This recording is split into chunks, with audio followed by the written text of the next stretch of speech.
10, 9, 8, 7, 6, 5, 4, 3, 2, 1, 0. Start this bad boy. All right, mic check, mic check. Let's see if I can do it without the glasses for a few seconds here. The older you get, the worse it gets, people. Let's see.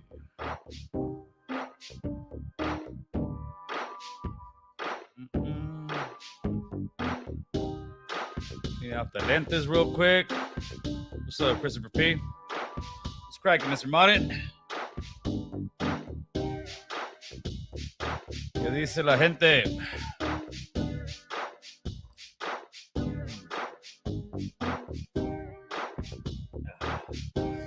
What's good? What's good? Homie, you're still young, man. Talk to my bones, homie. Talk to my bones, carnal. My mom always tells me I'm not as old because the time I was in jail when I was a kid, those years don't count. But nah, my bones are hurting. Now I'm just tired, man. Tired of all the bullshit. No, not even that. I'm tired, man. Yesterday was Herbicon, first of its kind, and that shit was cracking, man. For you guys that didn't go, and it could have gone, you guys missed out on a great event, man. It was something completely different that I've ever been to. Not that I'm going to all these places, but lately I've been in many places, seen many things, seen many faces. I'm about to be a rapper, homeboy. Anyways, it's a deal, see?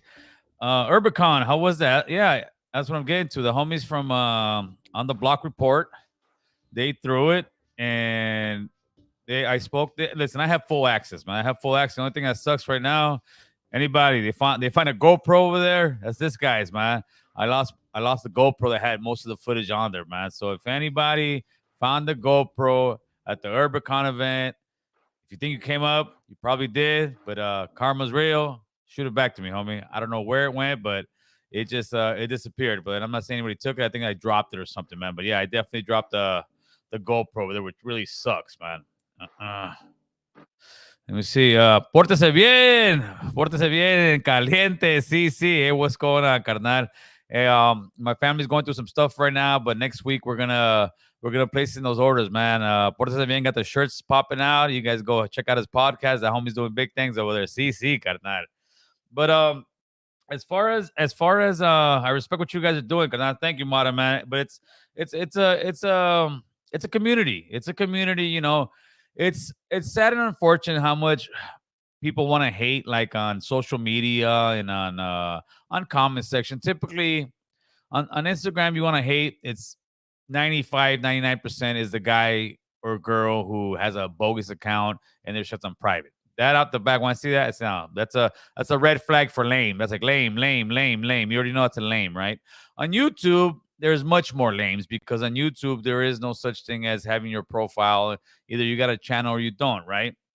So, I posted some of the stuff when Misfit went there, and Misfit kind of just I think the guy who was rapping was the first guys that rapping. It's kind of like when you go to a boxing event.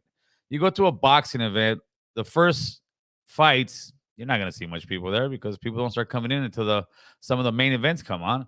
And it seemed like Misfit came on to do what's the word, a collaboration with the guy who was actually on there, and Misfit just came through, showed the guy some love, and did one song, chopped it up with the homie, and then he took off, man. But off the bat, people, look, shit was that. Nah, man, that place was popping. I remember being on stage, and it was cool because I had full access, man. The homies gave me nothing but love over there. I had full access. I'm on stage with one of the gentlemen that was hosting the event, right? And he's like, "What do you think, Gil?" I said, "Bro, man." I said, "Look over here, fool. The crowd's full. There was like maybe 3 or 4 different aisles, right?" I said, "Look, this was around like 2:30, 3 o'clock." I said, "Look down that aisle. What do you see? People. Look down this aisle. People. Look down that aisle. People. Look at all the little, because you had like things in the way, so you could only, sometimes there was little like blind spots, right?" I said, "All these blind spots you can look through. What do you see? You see people. They're out there walking. They're out there shopping. They're out there having a good time." I said, "This is great, man. But people aren't gonna sit there for the whole 8 hours, so people would come and go." But after like 2:30, 3 o'clock. No, man, that place was it was rush hour, man. It was great. The thing is, that's a huge venue. Off the top of my head, just guesstimate, I would think that place has to be anywhere from, I don't know, maybe 100,000 square feet. I could be wrong, but it's definitely a huge venue. It would be like walking into a big Costco. That's what, but with nothing there except the stage, man. And you had the lowriders, you had the G body rides, you had the bikes, you had Chicano Hollywood. They had just a big old thing where you could see all the guys who they have in their group, man, as far as actors. And there's a lot of people out there that have these shows and out there trying to get them going. They have what do they call when you're making a show but it hasn't yet hit, pilots. They're making pilots. They're doing all the stuff that we're supposed to be doing to get ahead in the movie industry, in the music industry. And they're doing that thing, man. But it's up to us to go out there and support these kind of venues, man. It's up to us to go out there and spread and use our money within ourselves. That way we come up as a group, man, as a community. And that's what that place was about. It was dope, man. I've never seen that. They had the barbershop competition. These boys were going to town, moving. Everybody had their own different style. They had two of them. It was dope, man. They had some art competition. They had people doing some tattoos. They had other people just doing, different type of it was a different event. It was more of like a festival, carnal. It was more like a festival, and it felt like it. It was a great vibe. There was no fights. There was no drama. It was something that we as Cali Max can be proud to have been part of, man, for sure. Let's see. Pórtese bien. America Cholo, come on, pórtese bien. It's time. Hey, homeboy, I told you. Just let me know. Just let me know. I know you're doing Tuesdays right now. If not, obviously not this Tuesday, but if you want to do, I know you were kind of booked out, so give me 3 Tuesdays from tomorrow, brother. 3 Tuesdays from tomorrow. Pencil me in. You got my number already. Hit me up, and when I go there, I'll pick up them lisas from you, carnal. Mm. How was King Lil G acting? Um, King Lil G was doing his thing, man. King Lil G came through. He was just taking pictures and kind of showing face, but he showed nothing but love to the homies. He wasn't stuck up. He wasn't sitting there, like having his entourage or anybody to keep away. Nah, man. He was doing his thing. Except I went in there and Bo's like, "Hey, get a picture with the homie." I said, "Let's do this, man." And then my wife was supposed to take the picture. She wasn't there. I'm there in front of his photographer, like, "Let's do this." And after we take the picture, Bo's like, "Hey, did you hire his photographer?" I said, "I guess so." And then it didn't happen. I told my wife, "Hey, take the picture of me and King Lil G," right? We took it, and by that time I did. I jumped in front of the line, right? I took it, and then I took off. And I told my wife how the picture come out. She's like, "I didn't take it." I said, "You kidding me, right?" Because there's a whole mob of people trying to take a picture with King Lil G, right? I said, "You kidding me, right?" Because the first picture was just me and King Lil G. That's what Bozo was telling me, go with the homie. And then after that, Bozo was in there. I said, "You know what, man? I would again. I did a dirtbag move. I jumped in front of the line again. What's up, man? Let's do it. I got to take another picture." The fools were like, "Come on, Kai got it. Nothing but love, man." They were like, "You're a fool, man." I said, "That's how you do it. If we got to get it when you fit it." And I got out. The homie Hazard was there. Dude, it was love, homie. There was so many people that you see on social media that you see on different interviews. And you had JR, you had Hazard over there, homie Westmont over there. You had everybody. Now when they're clowning around, fucking around with everybody, homie. Like I said, we here. What you see is what you get with me, man. Over there, everybody I come up on, like, "Hey, homie, you got my money?" Like, just fucking around. "Oh shit, what's up, Gil?" I must have spoke to easily, easily 40, 50, 60 people. And not even, and I'm not even speaking of like people that you would know on social media that are decent or big size influence, right? I spoke to regular people in the community, and I got nothing but love, man. I swear that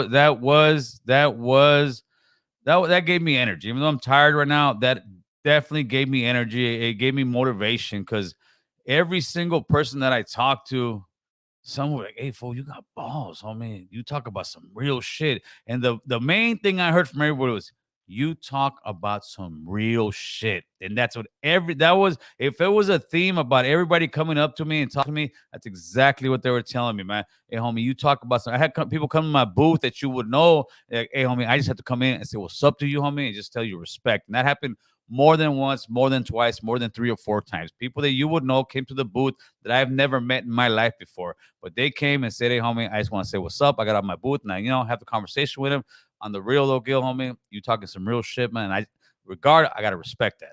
And that's what I'm talking about. That to me tells me that message is getting out there the way it's supposed to be, man. Because everybody, I'm telling you, everybody, I didn't people, you got haters and comments.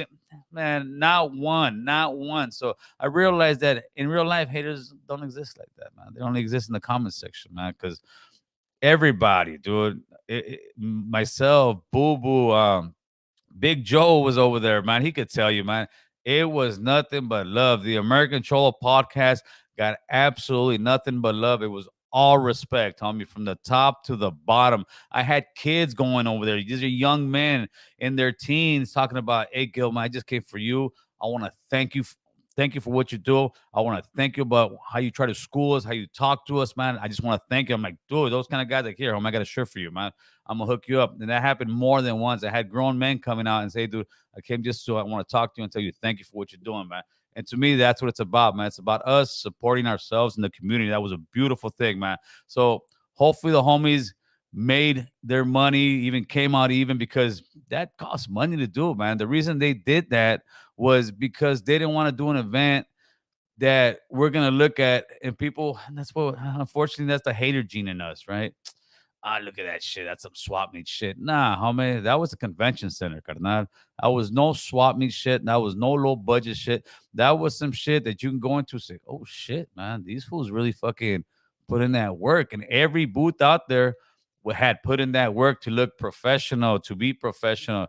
It was all love, man. So let me see. Let me see what you guys are talking about. Me porto bien. The caravan. Yeah, yeah. We'll talk about that right now. Actually, elections are coming on, people. Elections are tomorrow. All right. Any bikers from the Mayans roll up, suited and booted? No, there was a biker. I don't think they were a club by any means, but they were out there. They went out there with about uh, right. Those guys came out with about 20 to 30 bikes, and these were straight, like black Harleys. They were tight, man. They were dope. And then they had the other ones that were the lowrider bikes. Those were dope, man. It was just dope all around, carnal. Mm-mm-mm. Diles. When American Troll comes and porta bien, we won't talk politics, but we'll talk politas on the blade. See, we talk about whatever you want, homie. We can talk about the streets. We can talk about the politics. We can talk about it all, man. Let's see what we got in here. I'll make this a quick live. I'm just waiting for my wife to get home. Up the Kush, King Lil G. I don't know. Oh boy, I'm not checking King Lil G out like that. Fools be like, King Lil G looks smoked out, homie. This is us, homie. King Lil G looks smoked out. And then if he was a little chubby, King Lil G looks like a fat ass, man. They're about to not take care of himself. I don't know, homie. King Lil G looked pretty good to me, carnal. Yeah, yeah, Mr. D was there, homie. Mr. D was there. It was actually pretty funny.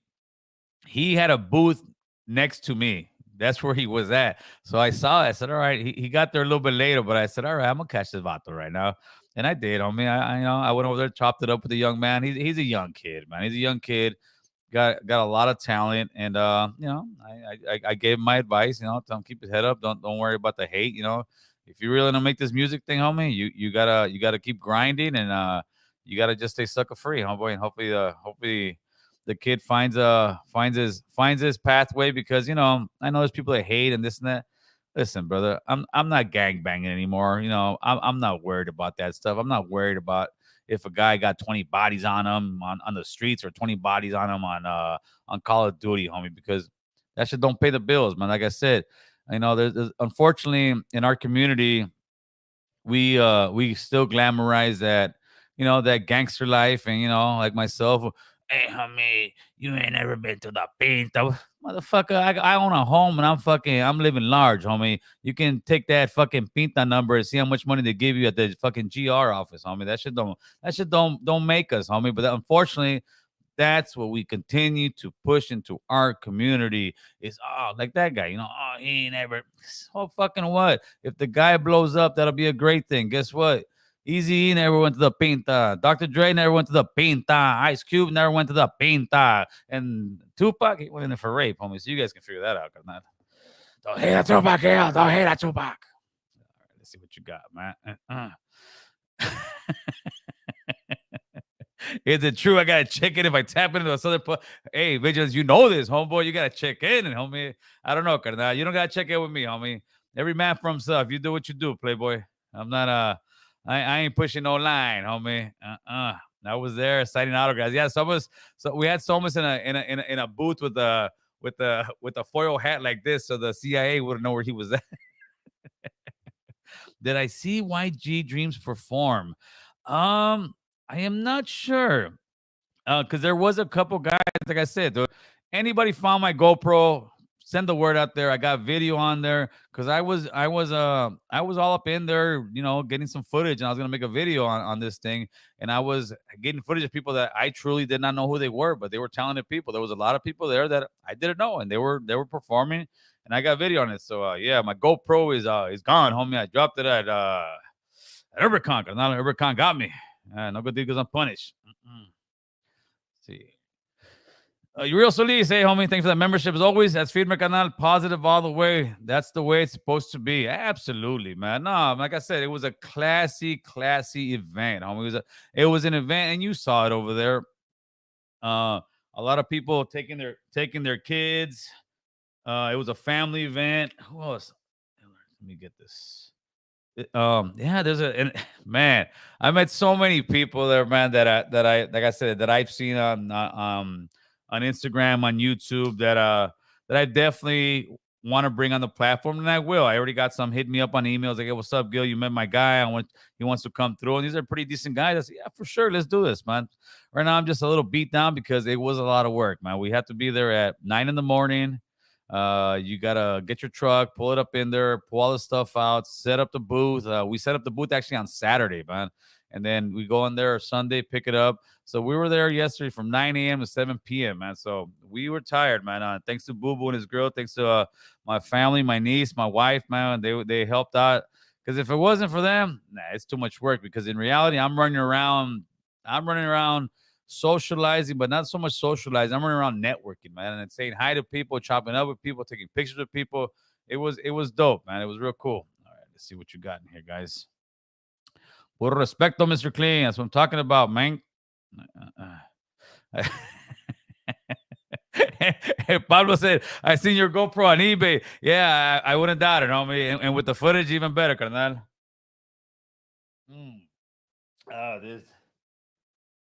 This dick. Gotta keep it light, homie. Gotta keep it light.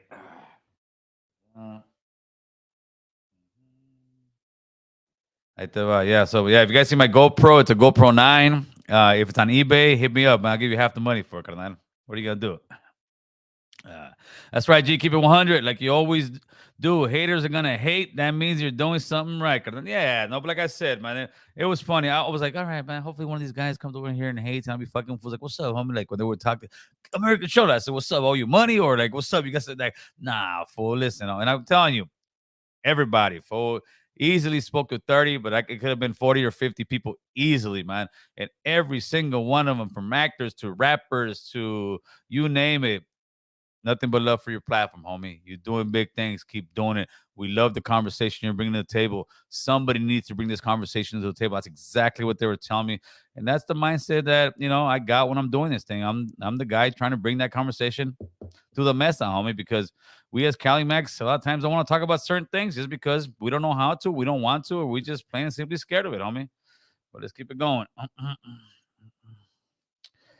Yeah, yep. Started a street team to help out, pass out stickers and flyers, and help spread the good word. All right, homie, you're gonna be the leader of that team, homeboy.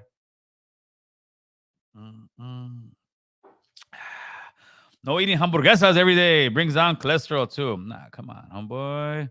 Come on, silver and black, carnal. Had to come from a Raiders fan. You are a Raiders fan, right?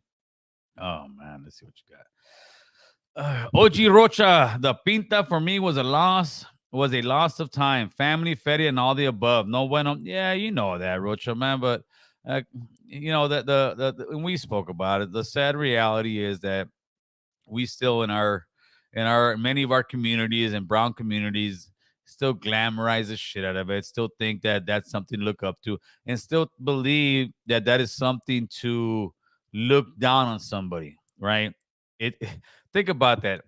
We are probably the only community as far as race makeup, right, ethnicity in America that looks down on somebody who has not been to prison. Think how think how dumb and how crazy and how ignorant that is there, but how truthful that is. We are the only community in America that looks down on people who have not been to prison, and we look down on them when they're rappers, when there's certain singers, when there's certain actors. Ah, that vato ain't never been to the Pinta homes. Like, that's what you got, homie. That's what you got. And until we change that mindset, we're going to continue to go down that rabbit hole and then waste our lives. And then after you get out of doing 10, 15, 20 years, because now you can't do 3, 2, or 5 because, well, you only did 2 years. I mean, I did 15. I could do it on my head. Yeah, yeah, fool. That's why you're calling your mama every day talking about, Bob, you got that package ready, man? You got that pack? I've seen them all, homie. I've seen them all. I've seen the super gangsters, homie. As soon as they get busted, they're running up that county bill like Jesus, like $1,000, homie. So don't believe the hype. We got somebody calling. You must have the number. Hello, hello, hello. Talk to me. What's going on, brother? Nah, man. Why y'all Cali guys, man? I think everything revolves around you guys, man. Please elaborate on exactly what you're talking about, my man, because as of right now, we haven't talked anything. So obviously, you have a sore place in About it. the gang culture, man. Not everybody, can relate to that, man. Not everything is about the gang this and the gang that. We we from New York, we're Mexican, but we hardworking Mexicans, man. We don't. It doesn't always revolve around that. Can you listen to me for a second? Yeah. The point you're making is exactly the point I was making. And when I was saying our community, our culture, I'm talking mostly for people from California. We glorify that. We make it like that's a university, but not all. Don't That's one thing. Don't think all, but too many of us. So what you're really saying is not that I'm not glorifying this shit. I'm trying to tell people get off that shit. That shit, there's no future in that shit. But Absolutely. unfortunately, there's out here in California, it is like a badge of honor for many young men. They believe they're going to go to prison, and they believe that they truly believe this. But I mean, it's laughable. I get it, because you're smart enough to know it. But there's so many people out here in the streets that are ignorant to the truth. Because imagine if you were born in California, since you were a young man, all they told you was, "Hey, homie, when you go to prison," and you're thinking going to prison is like joining the Marines and going to war. But then you figure out there's no 401k. They don't take care of your family. They don't take care. Well, they will take care of your girl, but not in the right way, and they won't take care of your kids. But that's a fact. Absolutely. Yeah, man, that's a fact, man. Hey, I listen to your show all the time, bro. That's right, homie. Shout out to New York, player. Man, New York, man. There's mad rocks out here, man. Don't right. forget about New York, man. Nah, never that, homie. We all brown, homie. We all brown, homie. We can win together, carnal. Appreciate the phone call, player. Go ahead. Thank you, bro. Oh, go ahead. You got one more thing? Nah, I was just saying, man. I see you. You doing events for the people, man. Man, that's much appreciated, man. Oh, for sure, man. Thank you guys, man. I appreciate it. Thank you. All right, brother. Back. Yeah, but this was all the homies from the block report, homie. I was just a guest. Just to let you guys know. That was all the homies from the block report. That was their thing, man. That was their baby, and they did an absolutely great job. No, I don't know about Roger, homie. The problem is, if I bring Roger, he might take over this thing, homie. That's what I'm afraid of. I'm afraid to just don't let Roger know. I mean, I'm afraid to bring Roger in because Roger is gonna try to take over this whole thing, homie. He's gonna take it. I mean, I don't want that, carnal. Let me see. Okay, Steve says that's not true. Blacks also have that same mindset. No, Steve, they do not. Blacks do not have that same mindset as, let's say, Southsiders, Norteños, even Bulldogs, as brown men in California. Blacks do not have that mindset about I'm gonna go to the drum, because blacks, as far as prison, they don't have the organization, they don't have that kind of stuff. I'm not saying they ain't with it. Please don't get my words misconstrued, but they definitely don't have that as far as saying, oh yeah, I want to go to the joint. They may say I don't give a fuck. That's a different story. This phone call real quick. See who's calling. It's a George. What you got to say, my man? Hey, what's up, Gil? How's it going? How's your night? Another beautiful day in the neighborhood, man. How you doing? Good, good. I just wanted to know, when was the next event gonna be? Because that last one was down, man. Which one are you talking about? The one we just the one I was part of on Saturday? You talking Yeah. about? Oh, I don't know, man. I'm hoping it was a good outcome, because you remember, at the end of the day, they got to make some money. You know, nobody wants to throw nobody wants to throw his event and come out of pocket $10,000 just to have people be entertained. No, I get it. That's why I thought it was pretty cool that you were just like you were selling the NOS balloons for 50 cents instead of $1. That's how we do it, homeboy. That's how. Dick-ass fool, man. Keep it up. 2 for Keep 1, fool. 2 for 1. Later, dick. Yeah, I was hooking them up. NOS balloons. This fool. Nah, no NOS balloons. I mean, you know what? I be seeing these guys doing that NOS. I don't get it. I don't get it. I did the what's the name when I was a kid. I was like 18 years old. That I think it was like, I don't know, maybe the computer thing or something. I did it. The best way I could explain it, it made me feel like a cartoon, right? So now you see, that's the new gangster right now. You have the balloon. This is the new gangster, homie. You get the balloon and you do this. All the grand ones, they get the balloon. And, ooh. So I don't know, homie. I guess that's the new gangster. Hello, who's this?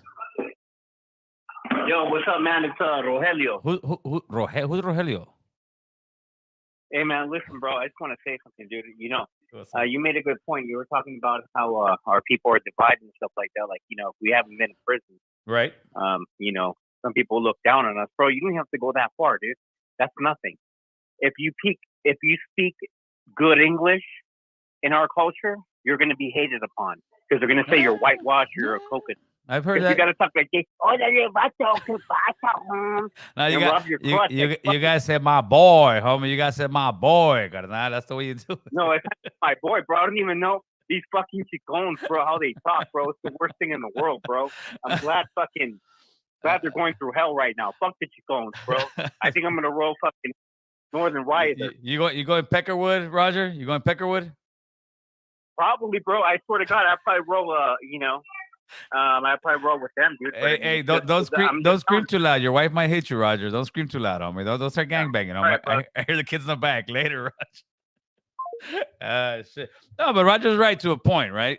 Yeah, if you speak articulate, if you don't speak, I guess, quote unquote, the street style. My thing is, I speak the way I speak at work. I will keep my gangsterism, but I'm not gonna be having a meeting, because I'm in rooms with architects, engineers, with the supers of these big jobs, and we're talking some real stuff. We're looking at plans. You know, you got to be articulate. You got to be able to convey your message to these people. Let's see what we got. Hello. It's going good. Who's this? Alex, what you got to say, Alex? Oh, man, I want to give out a shout out to my boy Smoke, who recently came out as gay during Pride Month. Okay, how's that going for him? Good. I always had a couple of suspicions, but I still love him nonetheless. So your boy Smoke came out on Pride Month, huh? Yep. And what area are you guys from? Oh, I'm in California. He's in Illinois. Now, is this a troll phone call? Or is this a real phone call? No, this is real. You hear me? Yeah. I'm not a robot. No, I know you're not a robot, but Roger's not a robot either, but he's a fucking troll. I don't know who Roger is. Okay. But yeah, he also got out of detox too. He calls it decox. But love your show, American Chomo. Later, homo. Shit. Hey, gotta love it, man. Gotta love it. When if it's classy and funny, it's funny, man. What are you gonna do, man? What are you gonna do? His homie just got a detox, carnal. Nothing major. Pum. Oh man, I think that was Raj, man. Raj got many. Oh, when you bring in little Dave back, I don't know, dude. Dave just did another interview, talking about his stuff again. They actually just wrote a big piece in the New York Times, regarding Lil Dave, and we're talking about Lil Dave from the Mongols. And I don't know if they're insinuating he's a rat in the piece, but it's a big piece, and it's kind of spreading out the whole thing of how pretty much what he came on the interview here and did. And what people don't know is that the New York Times, I actually spoke to him for a good 35, 40 minutes. I think so. They were supposed to quote the name on the thing there, but when they say Dave quoted on a certain interview saying that was us, man. I spoke to the guy for a while, and I don't know. I just gave him my piece on who little Dave was, how it was when I first met him, and when I first met Dave, he gave me all the feel of a John Gotti, man. Straight up, he came over here, in his Escalade, all darked out with tinted windows. Came here with two big old goons, and it's his security guards, and I'm sure they got heat. And he had all the feel that he's not a big guy by any stature, like huge, but you can tell he carries some weight. And to me, listen, that's their own personal business in the biker world. When Dave came here, he was the national president of the Mongols, and he wanted to use the platform to say his thing, get his message out there. He got it, and he got exiled from the Mongols, and that's between Dave and them. Myself, I'm here on a journalistic thing, man. And I think that hinders us a lot of times in the community, that sometimes you can't say and do certain things, but I wouldn't put anything out there that isn't already out there. And Dave said his thing, but I don't know. I'm letting Dave do what Dave does, homeboy. So good luck with all the guys, and hopefully all those guys beat their case and nothing more comes out of it. But it's no, I don't know about that. Said Dave is being exposed. It's the same stuff that's been out there. I don't see anything new coming out. Let's see. Hello. Yeah, I'm good. You're on live, but you're not on air. Don't worry. How you guys far out or what? Are you guys traffic? Traffic? Traffic? Traffic? Traffic? Traffic? Traffic? They don't want to tell me there's traffic. Ah, that's why they're gonna go eat somewhere without me. I heard that. How about me? Hold on, man. You okay? What am I, chopped liver? Yeah, but nah, not Denny's. Come on, nah, not Denny's. Come on. I'm good. Sorry, people. Let me do this real quick. Chale, that's maybe for like a weekend. Not right now. All right, let's see what you guys got. There is no topic, Andrew. I do StreamYard. I used to call in on the podcast shows, but depends on how much time the host gives you, etc. I don't know. I don't know exactly what you're talking about. Me, we're having a different conversation, Richard.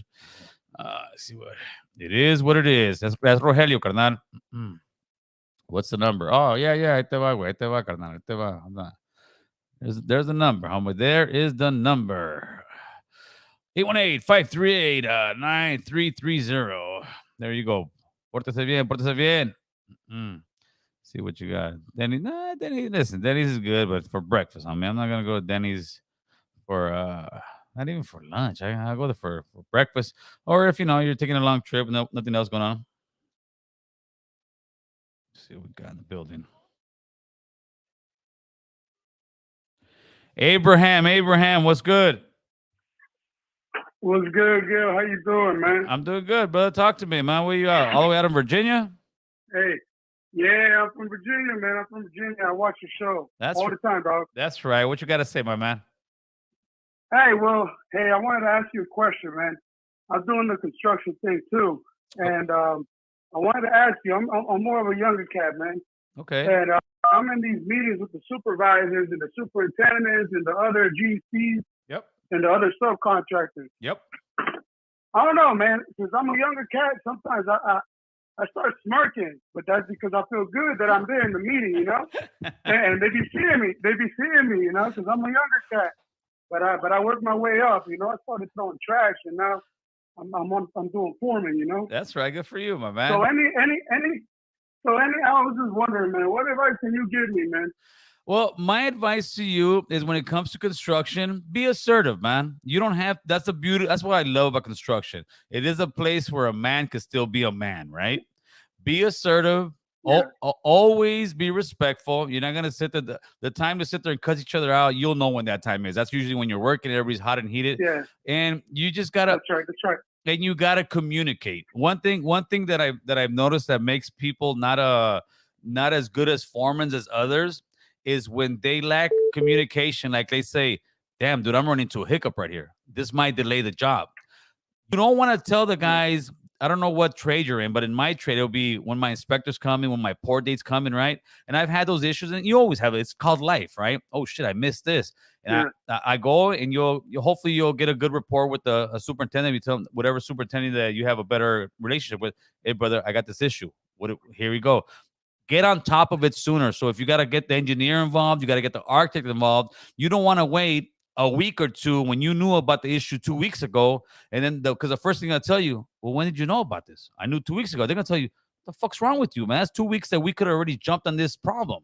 So communication, key. Don't ever hide from something that's wrong because it's going to come out. Regardless of what work it is, the tape measure is going to get to like, hey, dude, this is not in the right place or whatever it is.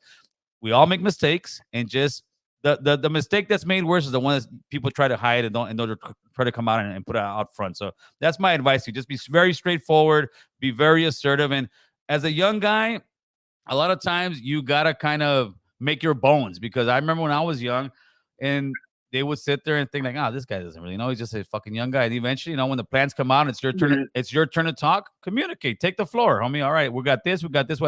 I need this done in order to get this done, and work well with your trades. That's another thing that I see that's a problem with foremen and certain trades. When they think they're the God's gift to the world and all the other trades don't matter, it doesn't work like that. You got to work together to make the job flow like a fine music, if that makes any sense. Yeah, no, that definitely makes sense, man. Like I said, most of the time for me, it's I do HVAC, but in industrial buildings and warehouses and schools and stuff like that. Right. So most of the times when I'm leading, man, the company that I work for, they also want me to work. And you know how that is, man. When you have to work and also you have all the bunch of other stuff, you have to mess with the iPad, throw some emails around, communicate with others. It gets a little hectic. Right. You know what I mean? Yeah. So, to me, and this is something you may want to eventually talk to whoever's in charge of your job, right? There is certain foremen at my job that have to have their bags on. Myself, I do not. I haven't put a set of bags on for years, but that's going to save the company money, because if you're busy trying to put all these ducks in and you're trying to keep the emails going, you're trying to keep the plans going, it's going to give you that much more of a chance to make a mistake. And we're humans, we will make the mistake. You're going to run the wrong size dug, you're going to put the wrong metal, you're going to go the wrong way, whereas it's going to cost them more money in the long run. So sometimes make some time for yourself. We're like, you know what? I'm not going to work right now. I need to get this done. You need to let the people know ahead of time, hey guys, I need to get this done as far as paperwork goes, or as far as looking at the plans. And hopefully they'll understand. If they're a good company, they should understand. Yeah, Simon. You know, sometimes, well, like I said, like I'm the younger guy, right? So everybody that works for me, they're older than me. So basically, if I ain't working, they don't want to work. So right. Man, sometimes I gotta crush down on these guys. You know, you got and to start working real hard so they can get in there too. You know. Nah, you got to. Hey, my man, good luck, man. I hope that helped. Hey, thank you very much, Gil. I appreciate you. For sure, brother. All right, let's see what we got in the building.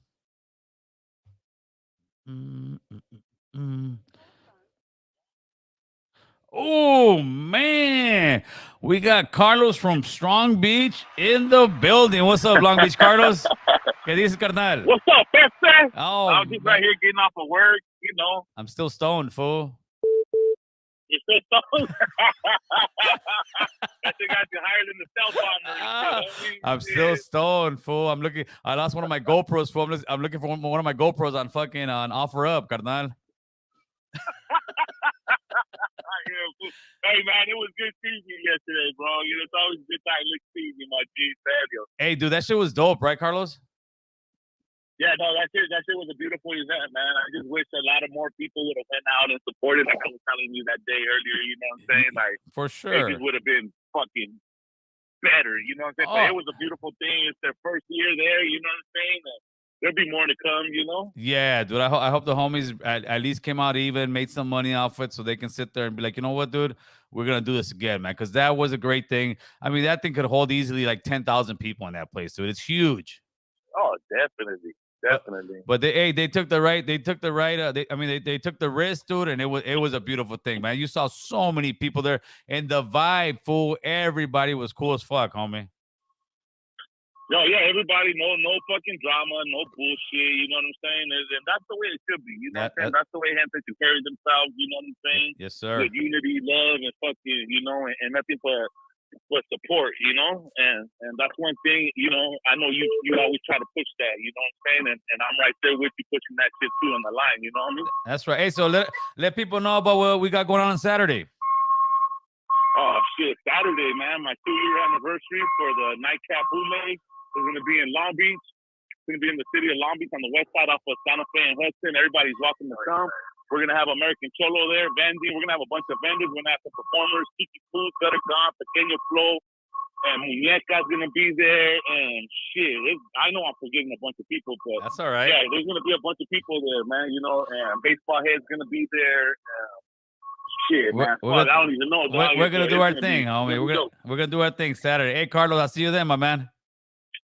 Orale, man, y'all be safe out there, man. And like I said, Gil, I don't agree. I might not agree with everything you say, homie, but I got nothing but love and respect for you, dog, because you're the one pushing the line and shit. That's right, Carlos. You know what it is, homie. Appreciate it. I'll see you Saturday, güey. Nos ponemos bien locos, güey. Yeah, there you go. Yeah, Long Beach Carlos, man. That's the boy right there. That's the homie, man. That guy's doing big things. Thanks.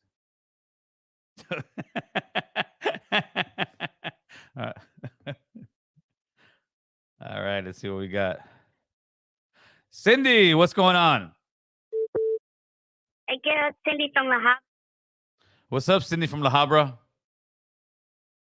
Good. I just had a question. I was actually watching another podcast. I won't name the name or the host. It was a former co-host of yours. Yes. Bad-mouthing you. He said that you owe him royalty. Yeah, I owe him a peck of water, Cindy. I'll get him a peck of water. Monetization? Because he said that you were treating him like the white man or something, like just putting him down. Yeah. I'll give him a peck of water, Cindy. Tell him I'll give him a peck of water. I appreciate you. Hope everything works out. Call a lawyer. There you go. Cindy from La Habra. That's the new attorney in the building. Oh, man. Good stuff. Where I come from, we call it Vato Locos. Like AC, Mr. Know-It-All. You know what it is, homie. That's the reason this channel doesn't grow, Mr. Viejo. Why? Because I gotta agree with you. I gotta make sure you like me. Listen, Mr. Viejo, I ain't looking for new friends, homie. My circle's as big as I need it, carnal. So that's the problem. Too many people looking for friends, homie. Pórtense bien, cabrones. What's up, Predict? Man, I just took a big ass liquiazo, dog. This fool. Man, that bladder, homie. What's good, man? Shout out to you. I saw you doing your thing over the weekend. You know what I'm saying? That shit was dope, fool. You should have been there, man. That shit was dope. It was cracking, homeboy. I'm still recovering, bro. You know, I can be around big crowds, homie. You know, I don't know who's feeling froggy. Oh, the arm's still going, homeboy? Homie, so I'll jump on the blade when I can, but I was going to ask you, did you watch Maverick, the Top Gun movie? Oh, yeah. CC, way. That shit was banging, homeboy. I watched the first part on Tuesday, then I watched the other one on Friday. CCC, I told people that Maverick died, doctor, so they can go watch it. Hey, bro, it was like $70 for me and my daughter, man. That shit was fucking Pues, expensive. ¿qué crees, güey? That shit ain't cheap no more, homeboy. You gotta pay some money to go to the movies. No. You gotta pay some money, fool. That's what I'm talking about. I was like 124 million over the weekend. I could see you $70, man. Hey, and that you saw that fool. He still got the nerve to come out at the beginning of the movie. Thank you guys for coming. You saw that? Ah, come on. That fool was stroking his own ego. Like, come on, bro. What the bien, Tom? Because you're already 80, no filters, homie. Hey, but he killed it, fool. You know what? That first part of the movie, Yeah. I said this, fool. He came out and thank you guys for coming. La la la la. This is a movie. All my stuff is real. Like, I mean, he talked it, but you know what? When the movie came, he delivered, fool. He delivered. I know, man. I feel sorry for Iceman, though, man. Ah. Hey, we're gonna make Tom Cruise an honorary Cali Mac, homie. The Cruz, homie. He's en caliente, güey. You know what I'm saying? But I'm just calling you, dog. You know, I support you, dog. Thank you. I'm not talking politics on my shit, but I fuck with your politics because you're the one talking, not me. You know That's right, homie. But yeah, we'll set it up, man. Let me know. Let me know what yeah, Tuesday. Yeah, hey, you tell me what Tuesday, homie. How about that? Okay, I'll tell you right now, like either 2 or 3 weeks from this Tuesday. Let me talk to my wife. I'll set it up because I got a schedule with the jefe, homie. You know how that goes. Sí, man. We'll jump on the blade of mine and shit, man. Acá sí te hablan de las pollitas. Ya está, carnal. I'll catch you. I'll give you a call this week, homeboy. All right. You got it. Predict. All right, primo. Appreciate you, homeboy. Sí. All right, brother. Yeah, you guys gotta go catch Predict, homie. He's doing some good stuff out there in his podcast, man. The Pórtense Bien podcast, and he finally got that gear. He finally got them shirts, so we're gonna do it. Oh man, it's good stuff, man. Bringing the joy into it. I like it.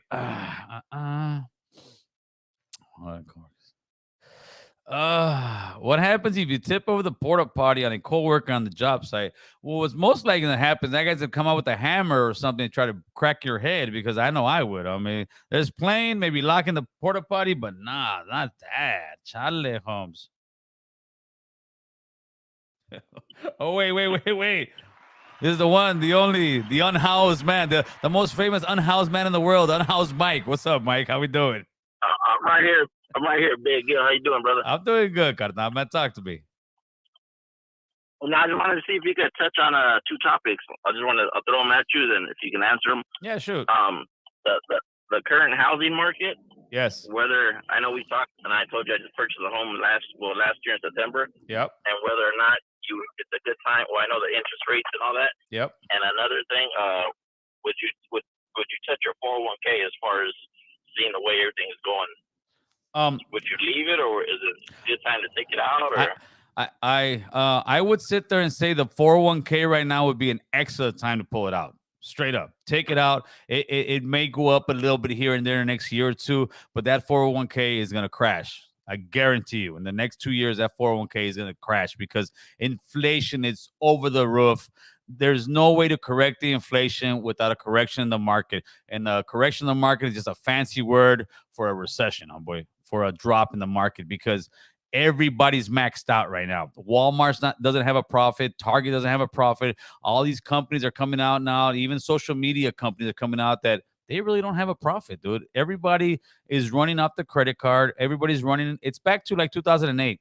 A lot of people are living off their interest of their homes, because their homes, people that didn't buy like you last year, people that bought, 5, 6, 7 years ago, let's say they bought a house for $300,000, $400,000. That house is now worth $700,000, $800,000, and they're pulling money out of that home. Everybody's doing it, right? Yeah. So I would say personally, and you don't have to even pull your money out of your 401k. Talk to whoever runs your 401k and put it into the lowest risk. And I mean the lowest. I mean something that's very low in risk, because I pulled all my money out like maybe 3 weeks ago, out of the stock market. And I mean, I just pulled it out, bro. Yeah, I pulled it out because I'm like, no, that's it. This is look at the inflation. Look at the gas. Like homie was saying, he went to the movies. He's paying $75. Him and his daughter. That's the insanity that we're living in. But this insanity can't go on, because eventually the piper's got to get paid. And when the piper needs to get paid, it's going to be like car payments are going to start getting defaulted on. The rents have been getting defaulted on for the last year or two because of COVID, but that's over with. Now they're looking for their money. So all these people are going to be coming looking for their money, and eventually it's going to drop, bro. That's just my advice. It's not 100%. So if you don't come back later on and say, Gail, I could have made $1 million, but no, I was thinking the same thing, bro. I'm honestly I was thinking about posing that out. But I just see how everything's going. Listen, is it going to hurt for you to just not even pull it out or just put it in an account that's going to be very low risk for 1 year, 2 at the most? What's it going to do? Are you really going to make that much money? It's not like you're playing stocks where you're making millions or nothing, right? You're in a 401k, which is, so much high risk. But when the shit crashes, that's gone, dude. That's gone. So I'm sure right now your 401k is peaked. It's just like the housing market. But the difference is with the housing market, if you sell your house at the peak, you still got to go buy another house at the peak. The stock market works different. The stock market is right now you're peaked out on all your 401k, dude. Pull it out, hold on to it, or put it in a very, very low risk thing for a year or two. I guarantee you're gonna come back and say, "Hey, Gil, I owe you a 12-pack, homeboy." Yeah, no, I got you right there. Yeah, and another thing too with the houses, bro, right here where I stay. Like I said, I brought a brand new home in September last year, and then right here in the same neighborhood, there's a house up the street, and it's been on the market now, going on about a month and a half now, bro. And I'm like, damn, that's not a good sign. Oh yeah, before they wouldn't even last a week. No, that's how it is. So what's gonna happen is the market's gonna crash. It's gonna crash, I would say maybe 30 to 40%. And hopefully you can still, and I'm not putting no bad juju on you, but worst case scenario, some people will have to sit there and it's not refinance, but I forgot what it's called. You redo your loan where you renegotiate and say, hey, man, how am I living in a $700,000 home, but all the homes around my block are selling for $350 now? This house is not worth it. And that's when people a lot of times give up the keys. Yeah. They'll do like short sales in the house or something, but you sell it to yourself. You do some kind of crazy stuff. And the banks do it because the banks know if not, you're going to walk out of this house and they're going to have a whole neighborhood full of houses sitting there. That's just the way it works. But if you look at the history, happens all the time, Carnal. We have been due for a recession. The recession is here already, people. And just get ready for it. That's why I say save money, man. But yeah, take that money out of the 401k. Homeless Mike or unhoused Mike. I apologize. Cool. Hey, will do. All right, big dog. I just wanted to tap in with you real quick. I'll get at you later. You got it, brother. Have a good week. Cool. There you go. That's just advice. I'm sitting here. I'm not just telling you what it is.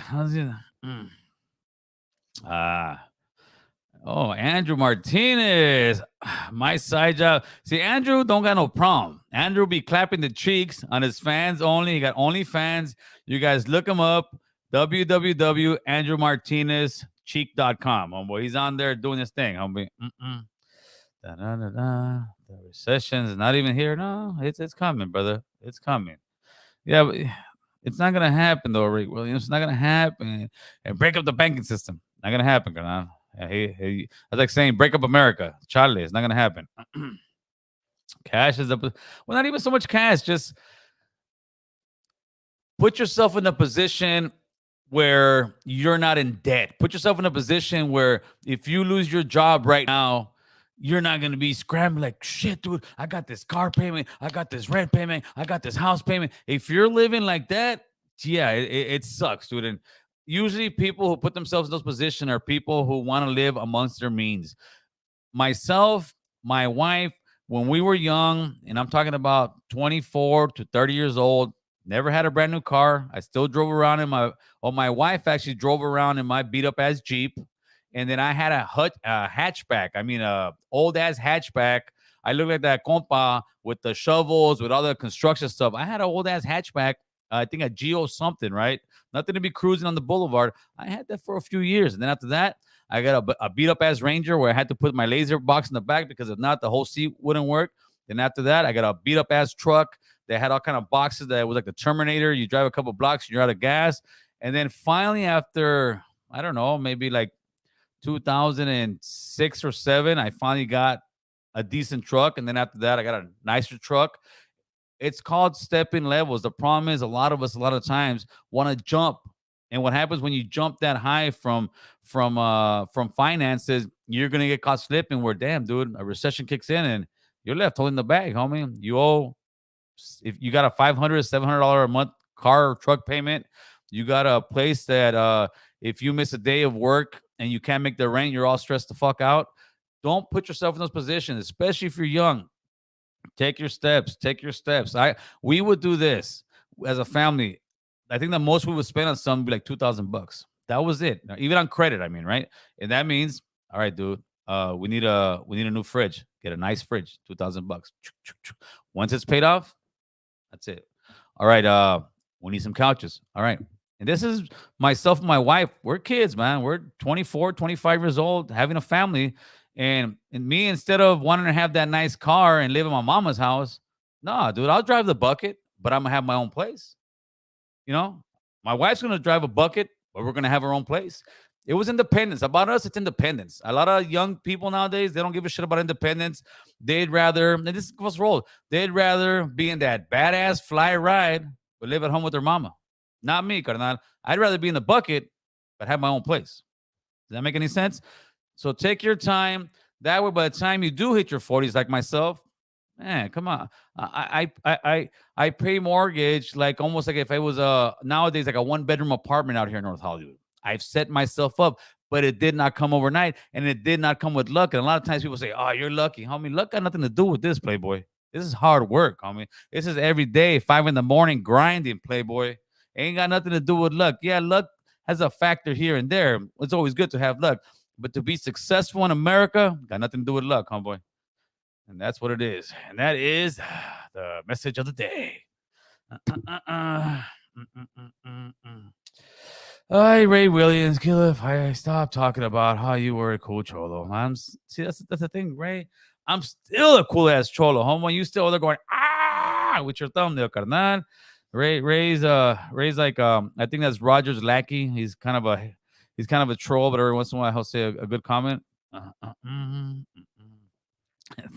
Thank you, Gil. I'll give you 10% off. Andrew Martinez is gonna give me 10% off the fucking 10% off his OnlyFans page, homie. I don't know. Hey, homie, it is Pride Month, homeboy. It is Pride Month, carnal. You make that money. Let's see what we got in the building. Can I hear it? Hello.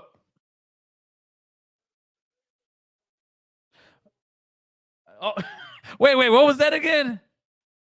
I still live with my mama. I wasn't. Are you the guy living with your mama with the 750 BMW, homeboy? It's actually a Mercedes. Well, there you go.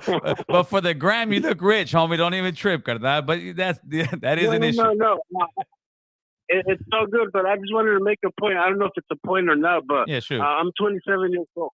27 years old, and a lot of my uncles, they tell me that when they were my age, they would be able to rent an apartment or rent a little casita. Yes. Or all the above. Yes, that's true. But now for the millennials, I even hear successful real estate people say that now it's way different and it's way harder. Yes. And do you believe that's true? Absolutely. Do you believe that's true? Okay, absolutely. Okay, it is true, but it's also about knowing how to play the game, right? You're 27 right now, correct? Right. Okay, you're 27. If you're living at your mom's house, I don't know what the situation is as far as you working and you paying her rent. But if you're 27 years old, you should be saving, if you're living at your mom's house, a minimum of $1,000 a month, or maybe let's say even $500 a month, right? You should be saving that much money, right? And let's say by the time you're 30 years old, if you've been working by 25 to 30, you should have 20, 30 racks saved up easily. So, and then what you do, and then what you do when the stock market crashes, which I can guarantee you, everything that goes up, we already know must come down. When the stock market crashes, that's what I did when I got into this home. I bought this home in 2012, brother. Okay. Before that, the house was around 700,000, something like that. We bought it in the mid threes. Okay. Why? Because I waited. In the 2006, 2008 era, we had the itch. My wife's like, dude, we need to buy a house. Like, no, dude, these houses are not worth it. It's a fake fucking housing market. And sure enough, we waited 5 to 6 years. You know what? We made out like bandits. Now we live in an area that right now, my kids can't afford living here. My kids can't afford to rent apartments here. My kids can't afford to buy a house here.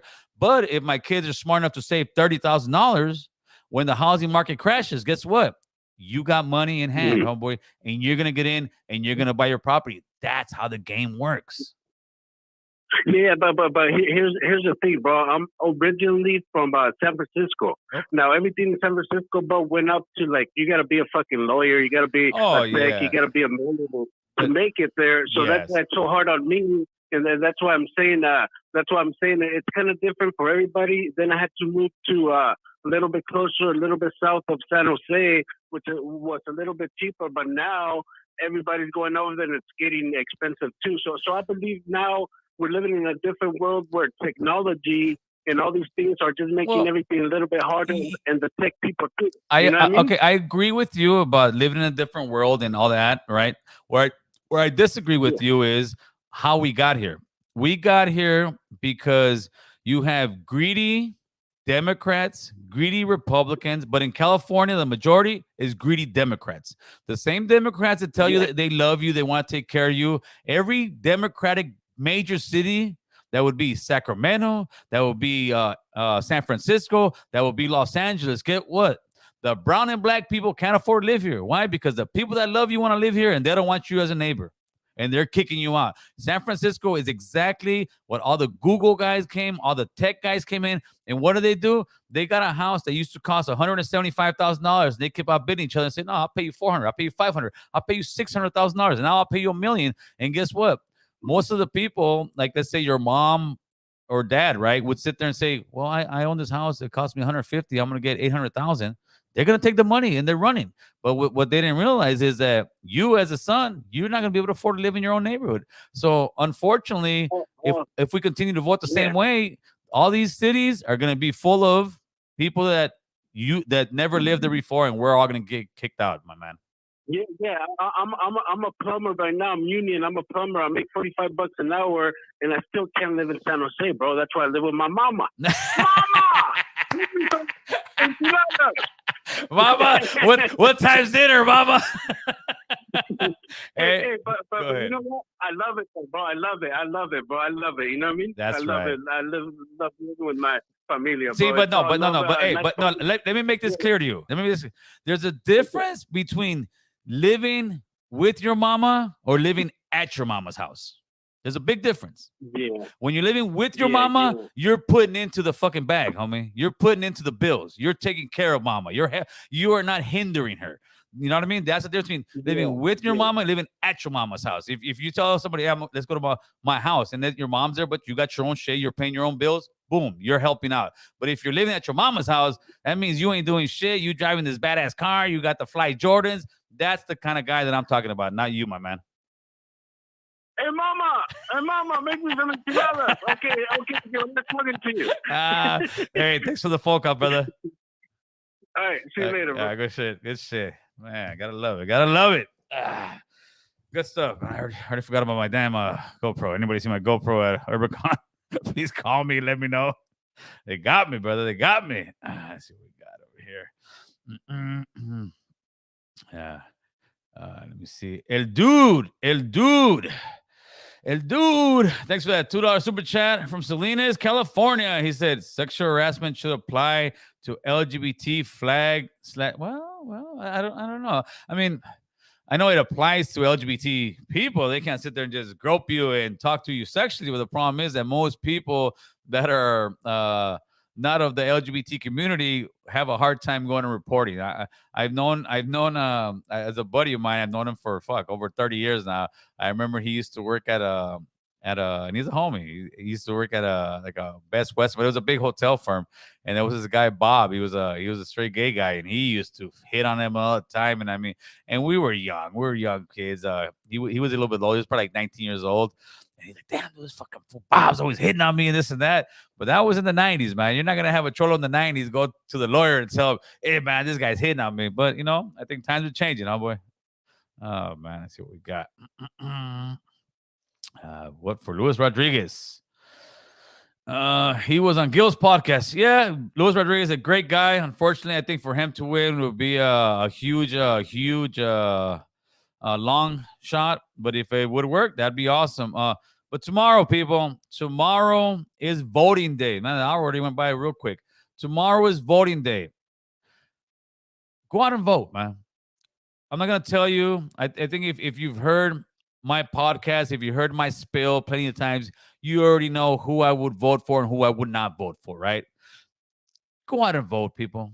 Go out and vote, dude. Just take the time. People around the world die because they're fighting to try to just vote. Go out, get involved, man. Get involved. Go out and vote. I'm not gonna tell you who to vote for. You guys already know who I kind of like or dislike. But at this point in time, go out and vote, man. So I can say, actually, I could tell you if you Albert Robles for judge. I like Albert Robles. See what you got. Saludos from the Bay. Yay. Bay 415 in the building. How's the Bay Area, man? Is that place getting expensive? I mean, Frisco's the Bay Area, right? So that's got to be the same. Oh, I missed a phone call. Sorry about that, people. It is what it is, Holmes. You can call back in. That was a 424 number. Let's see what you got. Yeah, Anthony Trimino's good, man. I like Anthony Trimino, but he's a real estate guy. I think he'll do a lot of good stuff for other stuff. But as far as homeless partner, he'll just try to build more stuff. Gil, you should interview Westmont SS. Is it SS Chem or I'm not sure what it is. I'm too old. But no, I talked to the homie, dude. Don't trip, man. That's gonna happen, 100%, homie. That's gonna happen.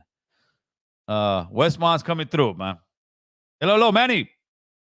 Hey, what up, man? How you doing? I'm doing good. How you doing, my man? Just right here chilling with my little son. That's what it's about, player. That's what it's about. Yeah. Hey, I was gonna ask you. Hey, how was that show yesterday? I saw that you was posting. What's in there? Misfit was there and Mr. D. How was that whole show? That whole vibe out there. Hey, dude. You know what? Yeah, she's giving a shout out. Hey, it was dope, bro. It was real dope. When Misfit came on, he came on early in the morning. I think he came in as collaborating on somebody's song, right? So he just came through real quick, said what's up. You know, we chopped it up real quick and he took off. But after that, everybody came through, and what was the crazy part was Bozo performed. He had the homie Westmont there. He had the homie Hazard on there. They killed it. They're up on the stage, right? And Bozo comes deep with the crew and love, and he had like 15, 20 homies at least right there on the stage with him, right? They got off the stage, and Mr. D, which was kind of cool, he was actually in the booth next to me. I mean, directly right there. Like, we can sit there and touch each other, right? So I saw him. I chopped it up with the young man. He's a cool guy, you know. And then it was his turn to go up and perform. And while he was performing, I'm up there and I'm videotaping. And then here comes Bozo from the other side with a couple of homies. And I'm like, what's going on over here? Because I know, Bozo made certain comments about him. Not disrespectful, I don't believe. And it was a great thing, homie. Bozo went up there with the fellas to rock with the homie, to show him the support. And what made the day for me right there, I saw Mr. D look back a little bit and he gave a smile like, all right, like cool. Because at first, and I talked to some of people, Mr. D's people, they were like, hey, did you see Bozo go up there? I said, yeah, I saw that shit, homie. That was love. It's like, yeah, but at first we were like, I think everybody was like that. Like, what the fuck's going on? But nah, man. Bozo kept it classy. Mr. D kept it classy. They went out there and showed that unity. They showed that, listen, we can disagree on certain things. And I think when Bozo is talking about Mr. D, he's not trying to disrespect the young man. I think he's trying to school him in the way that he believes is right, you know. And Bozo sometimes comes off as a real, you know, strong individual, but that's him and his nature.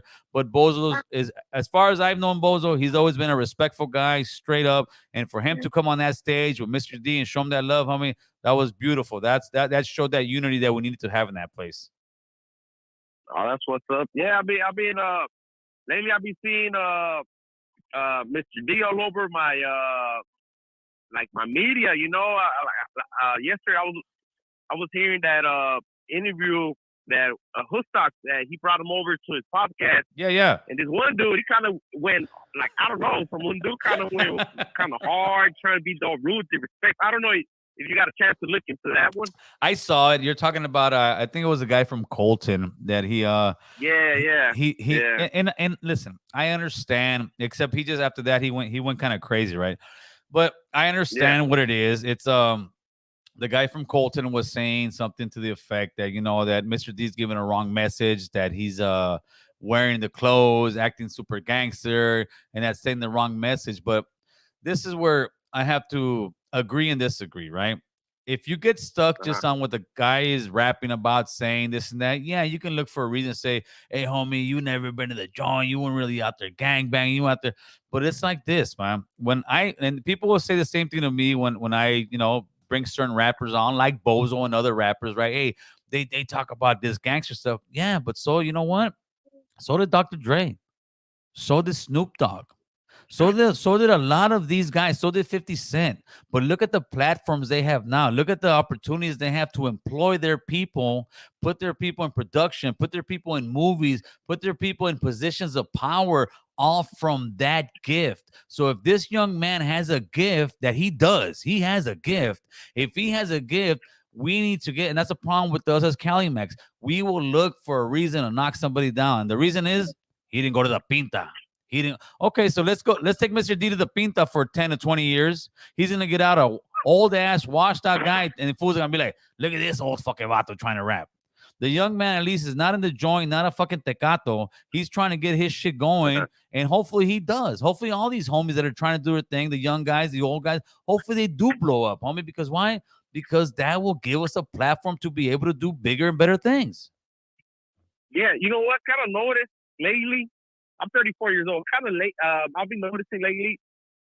I've seen that Rafa always hating that Rafa. I don't know why. Major. I don't understand that. You know. Major. This is, you know, it's just mind blowing. It's like they can never see somebody else doing good, and next you know, all the negative comments and just be hating. I don't know why. But you know what I saw yesterday, like even before that, I deleted some lames comment. Hey, Gil, I'm gonna pull up. I'm gonna give you all the smoke. I'm like, yeah, fool. I don't even respond. I just delete. But when I got there, it was nothing but love to everybody. Everybody was in a great, it was a great spirit. It was great energy across the board. There was no fights, no drama. It was somewhere you could take the baby over there, the kid, and be like, hey, let's go over there. Let's look at some cards. In other words, get the kids knowing the culture, right? And the culture, what we have to do, we have to separate that negative killing from one another and do all that. But doing these type of events is what does that. You know, you go in there, you support one another, you buy brown, you keep it brown. Why? Because that way, again, we can make bigger and better platforms. But what I saw there was a lot of love. There should have been much more people because that place can hold thousands upon thousands of people. But we need to take the steps, and the homies from the Block Report, they did. They took the step. They did the event, and overall, brother, it was a great event. And hopefully these guys are able to do it next year, and hopefully more people will come, because a lot of times we won't go to events because people are scared to go. Straight up, they're scared to go. They think something's gonna happen. But if you're throwing the event at the LA Convention Center, come on, carnal, we know how to conduct ourselves. Oh yeah, you know, everybody got to act like adults and grown-ups. Yes, yes, absolutely, brother. Yeah. And that's what it is, homie. So hey, thank you for the phone call. Shout out to the baby. All right, man. Thank you.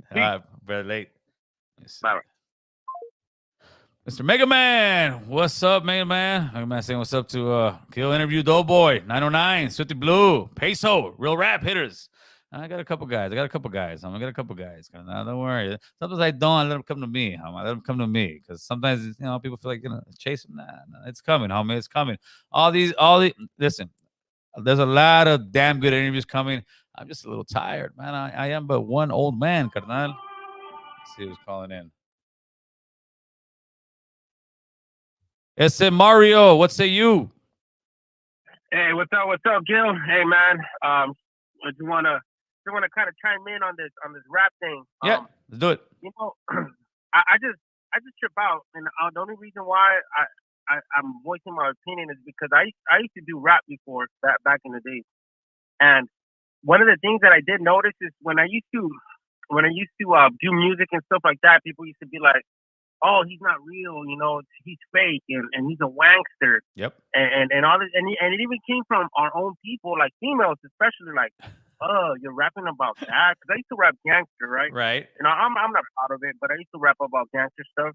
And then like, oh, you rapping gangster? Oh yeah, whatever, you know. And they would like downplay it and basically like just not support the music, which is okay. Everybody got the right to choose whatever they want. But one correct. thing that he used to like just get me mad was, all right, you say you don't like my music because it's gangster or because it's foul or whatever it is, but then you turn around and bump Snoop Dogg. Of course. What's that? Of They're course. bumping Crips and Bloods and killings and smoking. And you know what's another one that I'll piggyback off of your comment. I've heard this from many homies, right? Even some of my own homies, right? Ah, hell no, I can't bump that shit. That fool's fucking throwing his barrio. That fool's giving it up for his city. I said, fool, when you talking Compton's in the house, who's that? That's your city? You know, a lot of us ain't from Compton. When you're talking about LBC for Snoop Dogg, that ain't your city, but yeah, you bumping it, right?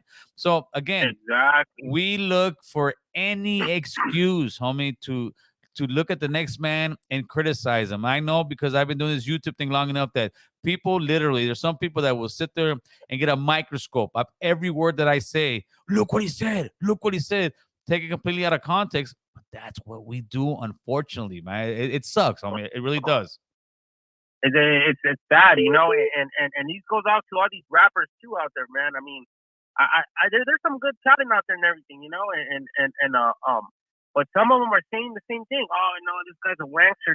But then I trip out. Those same people that saying that they're paying for features on these guys that don't even gangbang. These guys that never went to prison. These guys that are known rappers, right? They're giving them money so they could be on features, so they could you know, so they could be in the music and get more. So they could certify them. Whatever They want to certify them on the rap game. Exactly. But these guys are not gangsters neither. They never been to the pen. They never done dirt. They never done none of this, right? But they'll love to have those guys on their record, but they won't even put other people because they say, "Oh, nah, he's not a gangster. He's a wankster." You know, from your own culture, bro. And I'm like, come on, bro. But that's the big cholotes in us, homie. That's the big gangster in us. And it's a shame, dude. It's a shame because we lose so much talent that way. You know, like I've said, and I'll be the dead horse. Ice Cube ain't no gangster. He wasn't no killer. Dr. Dre was no killer. Tupac, I hate to break it to you guys, was no killer. None of these guys were no gangbangers, but they got the culture going. And if you say stuff like that, people get upset. But with us, nah. With us, we'll look for any reason, homie, to sit there and talk shit. Exactly, man. Well, all right, man. I just wanted to chime in on that. And thank you. Hey, man. Have a good afternoon. Thank you. You too, man. I appreciate it. Bye. Let me see this guy. Herbicon 2023. For sure, homie. For sure. I'll be there all day long, man. That was dope. And for you suckers that didn't go through, Mega Man, it was a good time, homie. It was a good time. Just mess with you, Mega. Don't come look at me. No, see, West Los is saying ALS and NH cool now. Homie, I don't see that little childish stuff, homie. I don't see that. I had any means over here. He's from like this shotro, homie. My hood don't get along with them. That's what they want to do, carnal. They want to play those childish games, go to prison, and fucking come out 10 years later and say, hey, fool, I fucked up. I see it every day, homeboy. Miss me with that shit. Let's see who's coming in.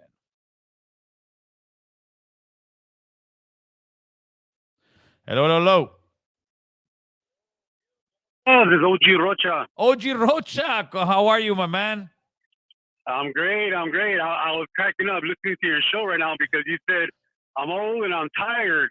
I was feeling the same thing, but I'm southbound on the 101 coming into Ventura, overlooking the beach right now. Ah, beautiful. And you know, my thought, as we get older, we appreciate so like, for example, there's a lot of RVers that are literally parked on the coast right now.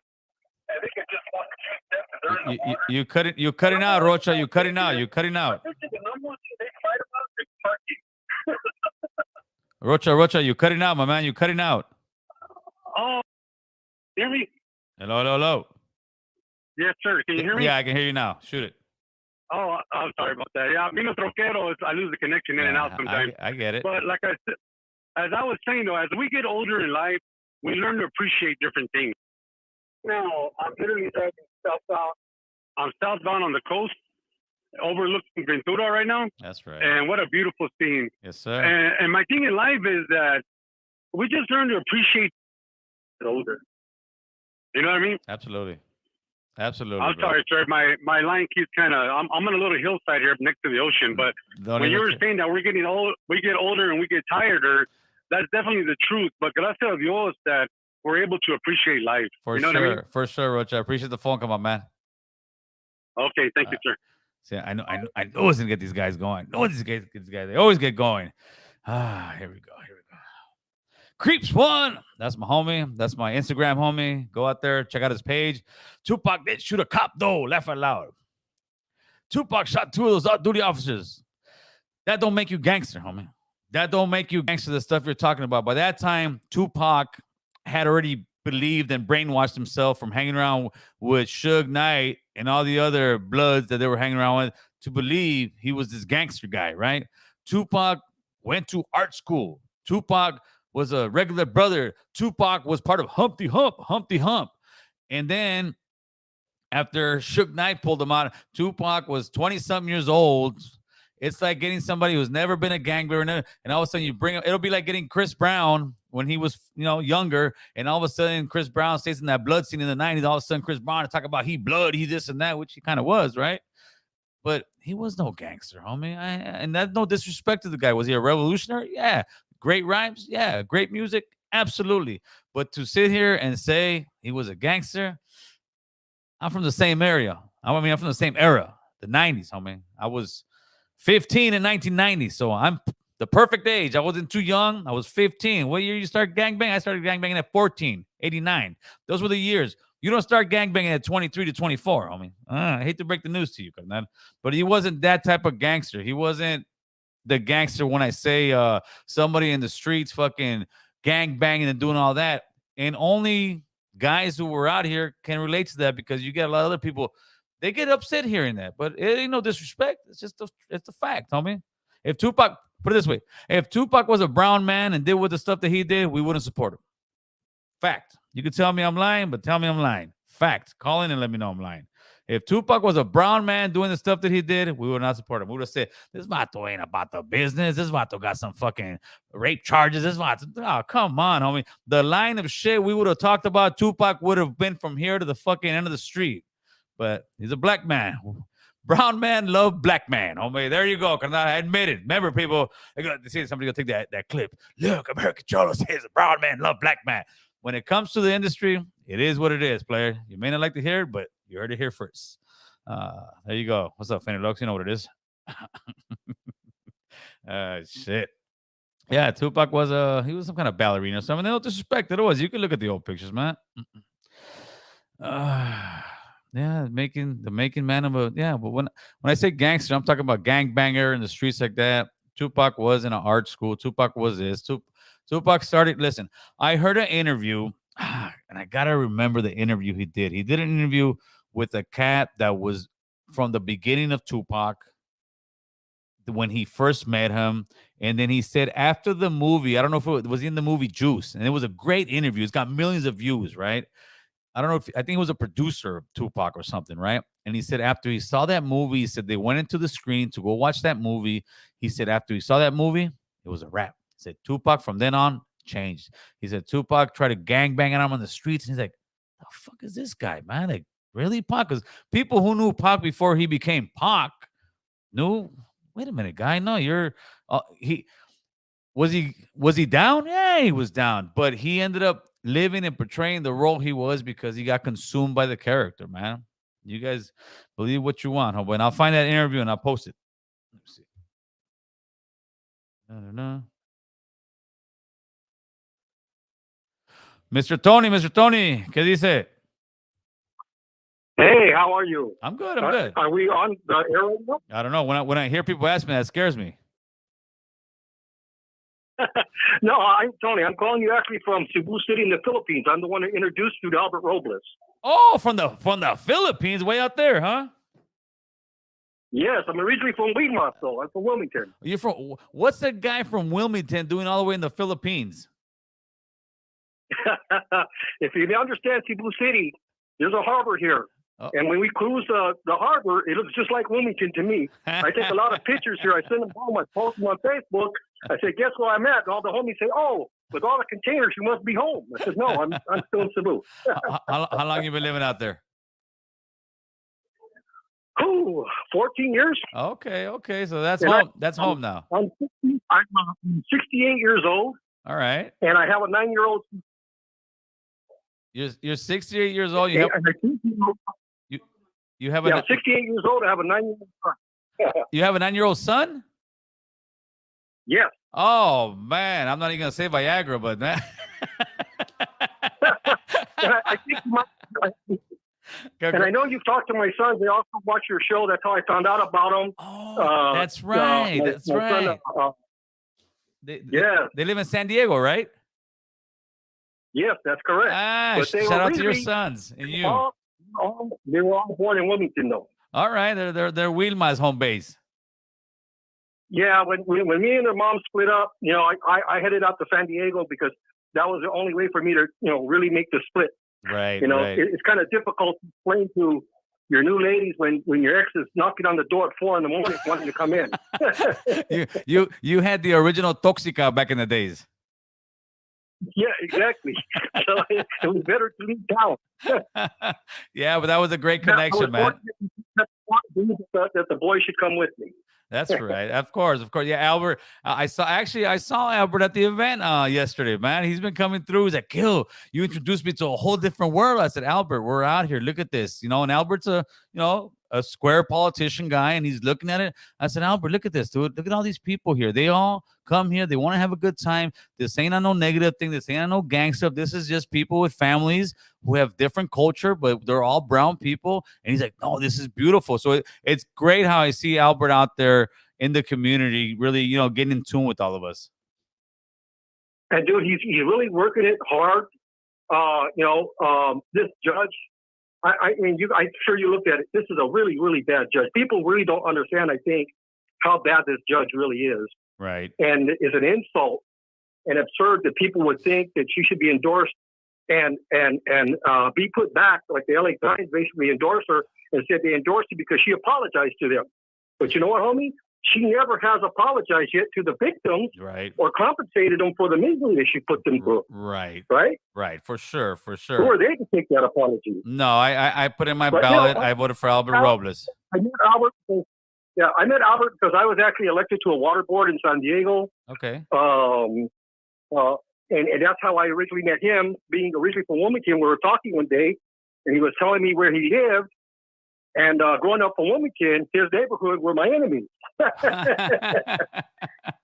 I started straight on. I said, hey, dude, you live in Keystone. He looked at me and said, you know the place? I said, yeah. Your homies tried to kill me 3 times. Oh, jeez. Hey, so let me know when you're going to come through an interview, man. You got some old Wilma's history, man. Before you go, buddy. Before you go, the time's ticking. Yeah, that's true. I've got some pretty good stories. So I would just tell you, if you got a second here, I will tell you that if you look it up and you understand the history of the Pacific Islanders and the Asians in the LA Harbor area, actually in California, the first Asian car club, which in these days they would call us a gang, was a group called the Shamaria that I helped put together. Oh. And the Shamaria was basically guys out of Poly, Banning, out of Harbor City and Narbonne, over in Cerritos, and we had a Santa Ana group that was with us, and we put everybody together, and it wasn't just Filipinos, it was Filipinos and we had Latinos from the east side of Long Beach that were in there, and all these guys. But, I'm part of that original group. Wow. And then from there, there's a group that came out of Scott Park called the Scott Park Pacific Islanders. I'm the original president of that group. Oh, man, that's dope. So we got to hook up, my man. We got to hook up. I would love to get that story. Yeah, and I have other, political stories. Because another thing she knows is I've been the chief political consultant to Albert Robles for 16 years now. Very cool. So we've come a long way. For sure. Hey, thank you. I got your number. I'm going to hit you up next week. All right. All right, brother. Have a great. And you go in the Philippines anytime. And I usually am up your hours. I work U.S. hours because my clients. I actually have 64 elected clients in the United States, and all my clients, I have to talk to them on their time. Okay, perfect. I'll give you a call for sure, 100%. Thanks for the phone call, huh? Thank you so much. You're doing a great job, and I love what you're doing. Thank you, my man. I appreciate you, man. Thank you very much. That's what's up. That's what's up, man. Hold on. Savior's Road. Pac made such a mark that people who weren't alive or old enough to play his music when he was alive hate him. I was alive. I'm not hating on Pac. When he passed away, I was still here in the hood. I still remember. No, there's no hate on me. It's just, people will sit there sometimes. I'm saying you yourself, but maybe you are. People sit there and say, when you talk about certain things, oh, you're hating. But nah, it is what it is, man. Yeah, Mr. D is a Pac mini-me. Yeah, he could be. And he could sit there and blow up and do his thing. But that's what I'm saying. If you're saying he's a Pac mini-me, but we will knock Mr. D down, but we will not knock Pac down. That's why I say the brown man will be infatuated with the black man. I mean, that may hurt, but it is what it is, man. But Hypervigilant said Tupac for life. I mean, I'm above Pac. I'm not saying that. Don't get the message mixed. I mean, Pac's still my boy. What do you want, homeboy? 96 Troublesome, one of my favorite ones. Homeboy. Oh, I saw that, man. What do you think about DJ Quick's son getting arrested for murder? I think it's a horrible situation all around. I don't know exactly what the scoops are, but I do know there is a politician from Compton that is involved, that his son was on a podcast or something saying, yeah, I work for so-and-so. And I don't know if he worked for him legally, like as far as on real checks, or he was just boasting about it. But now the feds or whatever, the cops are really investigating and seeing if there's any link with that situation, with that thing. But I don't know enough about it yet, but I'll do my scoops on it. It's next to see. Let's see what you got. I'm about to get out of here pretty soon, guys. They think they can judge. There you go, homeboy. Because they're brown, they think they can judge. That's what they do. Real men who know a rapper has been accused of rape does not support that music. Oh, myself, listen. I bumped Tupac. He was convicted of aggravated sexual battery. Do I believe he did it? Yeah, I believe he did it. I bumped R. Kelly. Do I believe R. Kelly was sitting there having underage girls and their moms were letting them go there? Yeah, I believe it. I bump Michael Jackson. Do I believe Michael Jackson was going and having little boys in his room and they were having fairy tale time? Yeah, I believe it. I still bump SPM. Do I believe SPM did some horrible things with some children? Yeah, I believe it. I will not go to their concerts if they were out, but I'm not going to sit here and just completely not bump certain music by that, because if that was the case, man, there's nothing you can really watch. Half of Hollywood's got all kind of dirty stuff on them. The music industry got kind of dirty stuff on them. I'm sure if you go back and look at the history of a bunch of artists, you'd be stuck picking and choosing. I'm not gonna sit there and go to their concerts, that's for sure. I'm not gonna sit there and go to their events, that's for sure. But if I got Pandora bumping and I got an SPM track that comes on, I'm not the guy. Hey, turn that off. I'm bumping music, man. So I think we gotta kind of mix it up here and there. Gil, do you bump Mr. Capone? Yeah, Mr. Capone's got a couple good ones, man. I like the one he's got with Nate Dogg singing the hook, but nah, Capone's got a couple good hits. I mean, people could say all kind of shit about Capone, but Capone's always on the grind. Capone makes damn good music. I mean, he's doing the concerts out there right now. Capone, you got to come through already.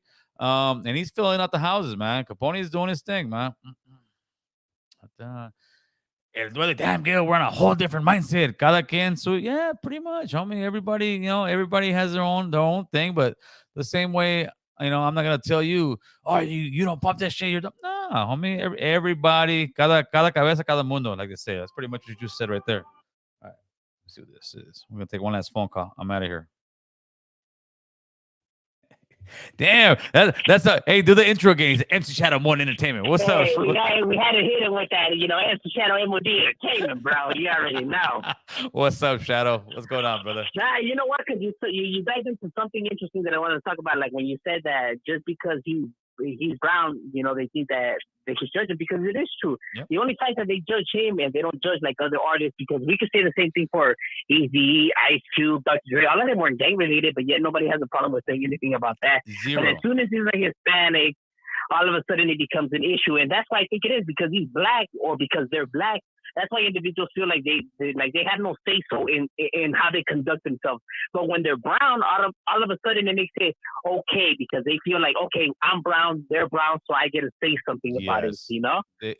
They mix, which is not okay. It's not like hating on our own, like bringing ourselves down. Like if you guys don't have an issue with how these individuals conduct themselves, then I don't see why you would have an issue on how they conduct themselves. And you know what the excuse they use, and I know because I bring it up to everybody. They say, "Oh, that's different politics." No, but it's the same thing. It's the same thing, though. You're supporting somebody who's non-gang affiliated, who's claiming that they are. That doesn't make any sense. Facts, homie. Facts. But that's the fucking crazy world we live in, homie. That's what I'm saying. I think the brown men are infatuated with the black man, homie. I'm saying it here. People are going to get upset, but that's what it is, because we will let black artists get away with it all day, every day, homeboy. But when it comes to ours, that vato ain't about. Well, if he's about the business, guess what? He's gonna be in the joint. He's gonna lose all those years, and he's not gonna come out here and make good music. Like Mr. D, they say, okay, the guy hasn't been in prison. The guy hasn't killed 20 guys, but you can't deny he's got talent. He does. That's what I'm saying. Like he has skills. Like the individual has skills. Because even if they say, okay, he sounds like Tupac. He's trying to sound like Tupac. All right, fine. You can even slap that on it, but at the same time, don't act like that doesn't take skills in itself, because those are not Tupac's lyrics he's rapping. Yes. Those are his lyrics, even though his sound and his timing and everything is like Tupac. But nonetheless, those are not Tupac's lyrics. Those are his lyrics that he concocted in his head, not Tupac. So it takes talent for that, nonetheless. Pretty much, homie. But then again, hey, that's what we do, fool. That's what we do. We're with a microscope looking for a reason not to support one another. It's a damn shame. And I think it also has to do with the fact that they're Hispanic, but that they're gang related. These people just don't like the fact that it's not fair that me, who I live by the rules and follow all the rules and go to church and do this and that I have to struggle while these individuals who live their life in sin get all these doors open for them. And I think that that's what they don't like too, like the fact that it's like, why is it that I have lived straight my whole entire life, and this individual who has, broken the law and everything like that, get it so lovely and so easy. And I think that that's also what these people, like, it bugs them, I guess. You know what I mean? Like I have said that on why I think that they don't even support like certain like movements and channels, because of the individual's backgrounds, because they have gang ties. That I think that that's what they have a problem, like like supporting because of their gang ties, not so much because they're raza, but because of their background. Yep. Yeah, but I mean, there's a lot of rappers that are, not even homies. They say brown fools that rap about the street life, but that's like Kendrick Lamar, dude. It's like all these guys, like, dude, those they're not killers, but they got the rhyme, they got the flow. Instead of looking down those guys, be like, dude, support those guys, because like I was saying, the thing about the gangster rap, look at all these guys with their platforms now. If we can do the same thing that the African Americans did, like Ice Cube, like Dr. Dre, like Snoop. Come on, you got Snoop Dogg with Martha Stewart, homeboy. Why? Yeah. Because they made it where they have been accepted. But unless we accept ourselves, America's not gonna accept us. And right now we're still with that gang banging shit. But that gang banging shit, I hate to break the news, don't pay the bills, homeboy. It doesn't. It doesn't. And then another thing, just because you're Chicano, whatever, like, you don't have to have no gang ties to do Chicano rap. Like, Chicano rap is not attached to the gang banging aspect. Like, if you're Chicano, you're rapping your Chicano rap. Yes. But you don't have to be gang related in order, or like, what virus is he from? Like, what does that matter? It doesn't even matter. He doesn't have to be from a gang. If he has talent, if he's spitting good, then you should support it. You know what I mean? It has nothing to do with the whole gang, aspect to it. That's irrelevant. You know what I mean? We're talking about music here. We're not talking about the streets. For sure. But I think a lot of people, how they try to tie both things together, and it's like, bro, those are two different worlds that you're trying to, like, align, bro. It's like, we're talking about this. You're either talking about one or the other, because we're not talking about both here. For sure, brother. Hey, Mr. Modern, you can catch Modern. Tell him where you can catch him, Mr. Modern. On MOD Entertainment, but I just called in just to say that, I stand and support what you're doing, because a lot of people talk it. You're one of the few that's actually walking the walk, which I gotta my boy, I gotta support that. You know what I mean? That's like, right, homeboy. I appreciate regardless of how people feel, they may not like you, they may not agree with everything you say, but the fact that you're doing what you're doing, my boy, I say my hats off to you, carnal. That's what's up, and I appreciate that, homeboy. Have a good one, huh? All right, brother. All right, man. All right. And that's what it is, people. We out of here. Listen, you don't gotta like me, you don't gotta love me, but you gotta respect what I'm doing, homie. I'm bringing the conversation to the table, and we're actually being about it. It's easy to say I'm for this, I'm for that. Just like in the hood, homie. Who's banging, who's not, man. With that, you guys have a great week. Anybody see my GoPro? I'm still looking for my GoPro, but you guys have a good week, man. I'll catch you guys later. Peace.